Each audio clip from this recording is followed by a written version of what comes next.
Менің есімім Тоқтарбай Индира, мен Санжар Жандосов атындағы Қаскелең кәсіптік техникалық колледжінің тамақтандыруды ұйымдастыру мамандығының бірінші курс студентімін. Арақашықтағы оқуда, яғни үй жағдайында оқуда оқып жатырмыз. Бүгінгі біздің пәніміз тамақтану физиологиясы, және біз WhatsApp желісі арқылы тапсырмаларды аламыз. Саламатсыздар ма, студенттер? Бүгінгі күніміз сәтті өтсін. Бүгінгі сабағымызды бастамас бұрын кім мені тыңдап отыр, кім желіде сабаққа қатысып отыр, сол сабаққа қатысқан студенттер өздерін плюс таңбасымен белгісін жіберсе. Бүгінгі біздің сабағымыз қазір тамақтану физиология, санитария және гигиена негіздері пәнінен біз қазір жаңа дәріс тағамдық улану туралы жалпы түсінік. Мен сіздерге қазір электрондық почталарыңызға осы лекцияны конспектісін жіберемін.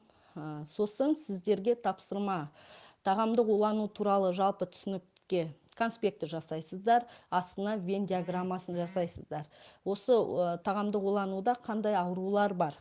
Екі аурудың түрін алып, Вен диаграммасын жасап, екі аурудың айырмашылығын, ұқсастығын жазып, маған өзіме қайтып электрондық почтама және осы WhatsApp желісіне жібересіздер. Сонымен қатар бізге қосымша тапсырма берді. Осы лекция жазғаннан кейін Вен диаграммасын құру.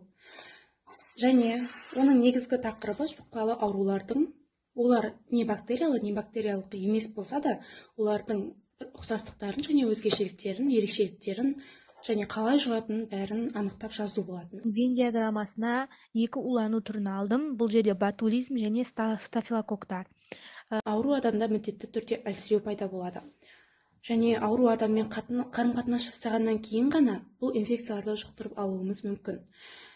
Сонымен қатар бұл екі жұқпалы ауруларды да ортақ тілде инфекция деп атауға болады.